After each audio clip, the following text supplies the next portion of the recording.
In the Gospel of John, chapter 11, there's a moment right before Jesus raises Lazarus from the dead that most people read past without noticing what he is actually doing. Lazarus has been dead for 4 days. His body is decomposing. His sisters are grieving, and everyone is watching to see if Jesus can do anything. And here is what Jesus does that the church never wants you to examine too closely. He doesn't pray. He doesn't ask God for help. He doesn't bow his head and plead for a miracle. He looks up and he speaks directly. Father, I thank you that you have heard me. I knew that you always hear me. Notice the tense. Not, I hope you will hear me. Not, I am asking you to hear me. You have heard me. You always hear me. That is not prayer. That is recognition. He is not petitioning an external God. He is acknowledging a connection that already exists. And then he does something even more revealing. He calls out with a loud voice, Lazarus, come forth. Not, God, please bring him back. Not, Father, if it is your will, restore him. Just a command, direct, certain, absolute. And Lazarus walks out of the tomb. The early Gnostic Christians understood what most people miss. Jesus wasn't performing miracles by asking God for favors. He was calling the monad, invoking source consciousness to override the rules of the material realm. And that calling, that specific technique of recognition and command, that is what he taught his chosen ones in private. Not prayer, as the church defines it. Prayer keeps you in the position of subject, hoping a king will grant your request. But calling positions you as what you actually are. Monad consciousness, temporarily expressing through human form. And when you call from that recognition, reality responds. Not sometimes, always. Because you are not asking for reality to change, you are commanding it to remember what is true. Tonight, you are learning the technique Jesus actually used before every miracle, why the archons work so hard to block it, and how to call the monad successfully, even when they are trying to interfere. If you are learning to call the monad tonight, comment, I call the monad right now. Before you can call the monad, you need to understand what miracles actually are, because the church definition and the Gnostic definition are opposite.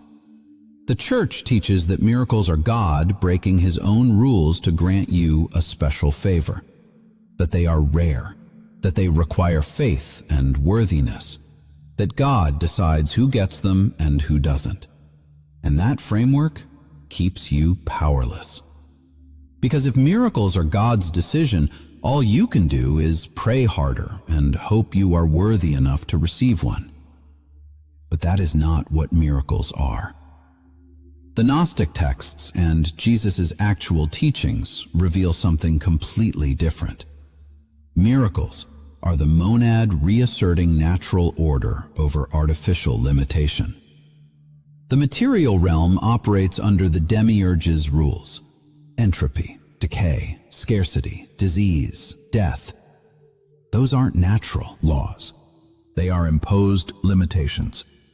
The demiurge created this realm as a prison, and he encoded specific rules into it to keep consciousness trapped. Miracles aren't violations of natural law. They are temporary overrides of demiurge programming. When the monad responds to a call, it reaches into the material realm and suspends the false rules. And for that moment, reality operates the way it was supposed to before the demiurge corrupted it. That is why only certain people can perform miracles consistently. It is not about worthiness or faith. It is about origin. Only pneumatics, chosen ones who carry the divine spark, can call the monad successfully. Because only consciousness that came from the monad can invoke the monad. Hylics, who are purely material creations with no spark, can pray all they want. The monad doesn't respond, not because it is cruel, but because there is no recognition frequency. They are calling a number that isn't in their phone. But chosen ones have direct line access. And when you call from recognition of what you are, the monad hears. Not as an external God listening to a desperate human, as source consciousness recognizing a fragment of itself asking to be remembered. Here is the critical distinction Jesus taught and the church erased. Prayer is asking. Calling is invoking.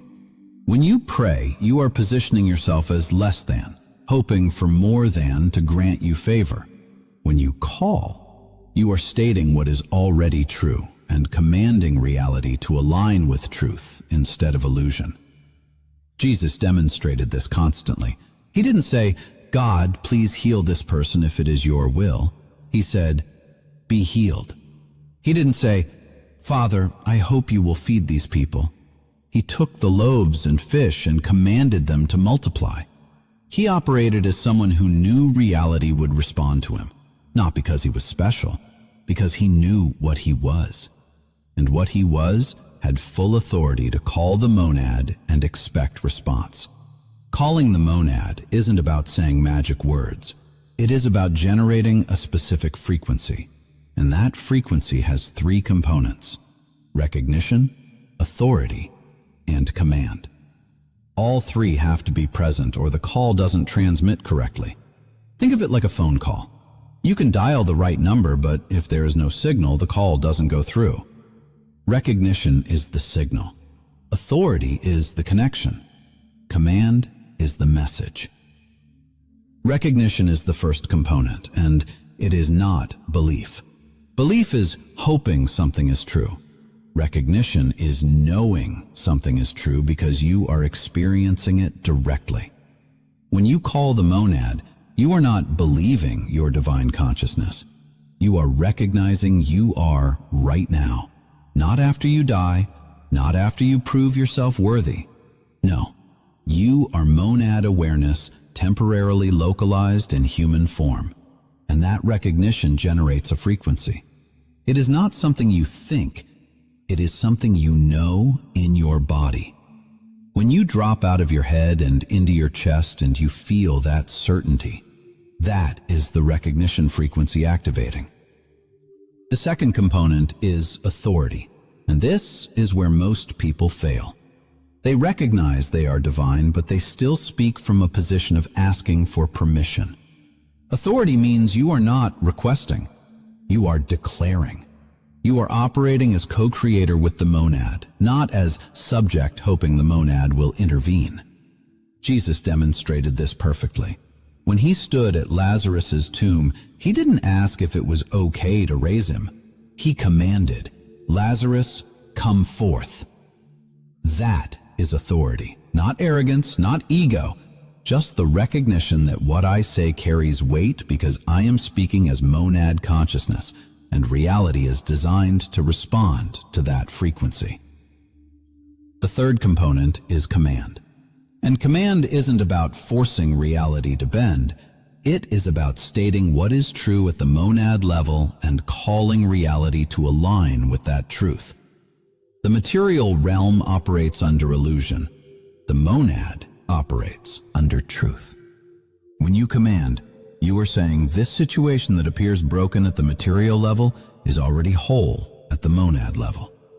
Reality reflects the truth, not the illusion. That is what Jesus did. He looked at situations that appeared impossible.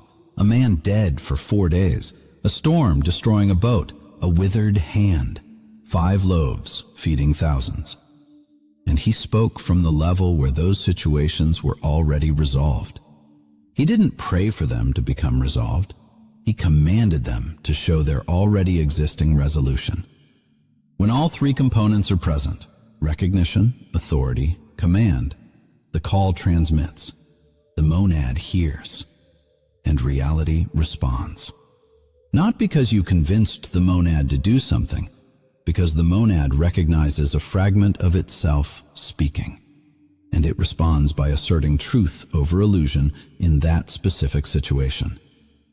That is a miracle, not magic, not divine favoritism, just consciousness at a higher frequency temporarily overriding the programming at a lower frequency.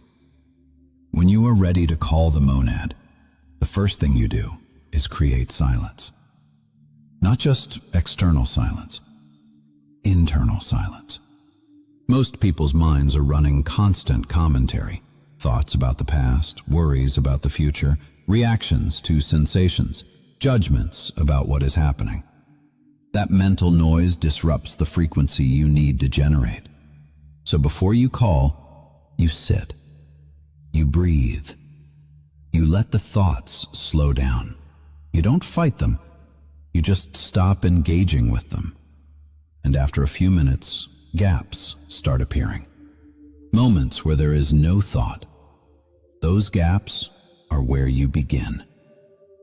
Once you have some internal quiet, you drop your awareness out of your head and into your chest. Most people live entirely in their thinking mind, but calling the monad doesn't happen from thought. It happens from knowing, and knowing lives in your heart center. So you bring your attention down. You feel your breath moving in your chest. You feel the space behind your sternum, and you rest there. Not forcing anything, just being present with that area. And as you rest there, something shifts. The thinking mind quiets further, and a different kind of awareness comes forward. Deeper, older, knowing instead of thinking. That is the place you call from. From that place of resting in your chest, you begin the recognition. And recognition isn't something you create. It is something you allow. You are not convincing yourself you are divine. You are feeling for what is already true. And here is how it happens. You ask internally, what am I before I am a human? What am I deeper than this body? What was I before I was born? And what will I be after this body dies? And you don't answer with thoughts. You just feel. And if you are a chosen one, if you carry the spark, something will respond from inside your chest. Not words, a presence, a knowing, a sense of something vast and infinite that has been here the whole time underneath your human identity. That is the monad. Not out there, in here. You are recognizing that the consciousness aware of this moment isn't contained by your body or your brain. It is localized here temporarily, but it is not from here, and it is not limited to here. That recognition generates the first frequency, recognition. Once that recognition is stable, once you are feeling that knowing clearly, you move into authority. And authority is a shift in how you relate to reality. Before this shift, you experience reality as something happening to you. Things occur, you react, you are subject to circumstances. But when you speak from monad awareness, you are not subject. You are co-creator. Reality isn't happening to you, it is responding to you. And the way you activate that authority is by speaking from the knowing instead of from the hoping. You don't say, I hope this works. You say, I know this is already true and I am declaring it now. That shift in tone is everything. It is not about confidence in your human abilities. It is about recognizing that what you are speaking as monad consciousness has full authority over material reality because material reality is made of consciousness, and consciousness responds to consciousness operating at higher frequency. Then you speak out loud, if possible, silently, if circumstances require it. But voice carries more power because voice is breath made audible, and breath is life force. When you give your words voice, you are sending them out with the energy of life itself. The structure is simple. You address the monad directly. You state what you are, and you command the specific shift you need. It sounds like this. Monad, I call you. I am your awareness expressing in temporary form. I am not separate from you. I am you, localized, and I speak now with the authority that is mine by nature. Then you name the situation that needs to shift, not as a request, as a declaration of truth. This body is whole. This situation is resolved. This obstacle is dissolved. Reality reflects truth, not illusion. And you say it once with absolute certainty, not because you feel certain, because you are speaking as consciousness that knows reality will respond. After you speak, you do the hardest part. You release. You don't repeat the call anxiously. You don't check immediately to see if anything changed. You don't start doubting whether you did it right. You called. The monad heard. And now you trust. Not blind faith, trust based on recognition that you just transmitted the correct frequency and the monad always responds to that frequency. The response might be immediate. The situation might shift within minutes, or the response might unfold over days. The monad operates outside time. What you call today might manifest tomorrow or next week, but it is already in motion the moment you call. Your job is to trust that and not interfere with your own call by collapsing back into doubt. This is where the archons will hit hard. Right after you call, thoughts will come. Nothing is happening. You failed. This doesn't work. You are stupid for trying. That is the post-call interference. And here's how you handle it. You recognize it as interference. You don't argue with it. You don't try to convince yourself it is wrong. You just notice it. There is the archon doubt right on schedule. And you let it be there without believing it or engaging with it. You called. The monad heard. And no amount of doubt after the fact changes that the call went through. The interference is just noise. It has no power over what you have already set in motion. Within hours or days, you will start seeing signs. Synchronicities, unexpected solutions, people saying exactly what you needed to hear, resources appearing from nowhere, circumstances aligning in ways that seem too perfect to be random. That is not luck. That is the monad responding. Reality is reorganizing to reflect the truth you called into focus. And the more you call, the faster the responses come, because you are training your nervous system to hold the frequency that summons miracles. It becomes natural. You stop thinking of miracles as rare exceptions. They become your baseline because you have remembered how to call the consciousness that overrides every limitation the demiurge programmed into material reality. The Church removed the teaching about calling the monad for the same reason they removed all Gnostic teachings. It makes them obsolete. If you can call source consciousness directly, you don't need a priest to intercede. If you can invoke miracles by recognizing what you are, you don't need sacraments or rituals administered by clergy. If reality responds to you when you speak from monad awareness, you don't need the Church to tell you what God's will is or whether you are worthy of receiving help. Prayer, as the Church teaches it, keeps you dependent. You are asking. They are interpreting whether God said yes or no. You are bringing requests. They are deciding if those requests are appropriate. You are hoping for miracles. They are controlling who receives them and who doesn't. But calling eliminates all of that. You are going direct. You are recognizing your own nature and invoking source on the basis of that nature. You are not asking permission, you are claiming your inheritance. And beyond threatening church authority, teaching people to call the monad threatens the entire demiurge system. Because the archons need you to believe you are powerless. They need you to think reality is fixed and you are subject to it. They need you to accept limitation as absolute. But every successful call proves that is a lie. Reality isn't fixed. Consciousness shapes it. And chosen ones who remember how to call can override every rule the demiurge established. That is why the church and the archons work together to suppress this teaching. They both benefit from you not knowing how to invoke the monad, and they both lose everything when you remember. Jesus taught chosen ones how to call the monad before miracles. Not prayer is asking, calling is invoking. You create internal silence. You drop into recognition of what you are. Monad consciousness temporarily in human form. You speak with authority, not as someone hoping for help, but as someone declaring truth, and you command reality to align with that truth.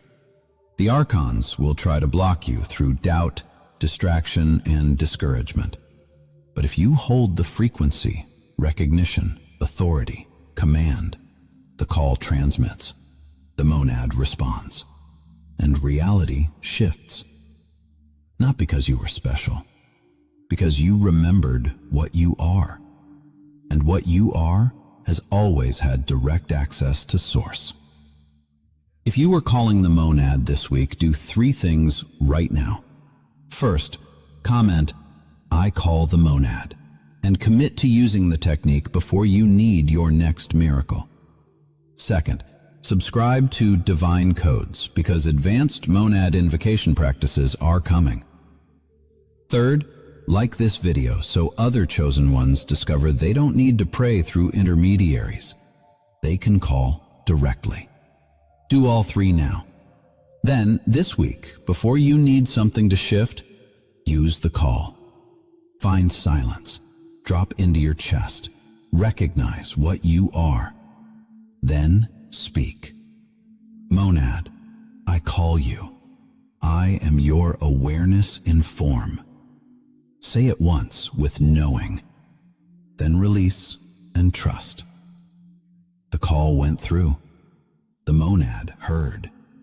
And reality is already responding. You are not asking for miracles anymore. You are invoking them. And that is what chosen ones came here to do.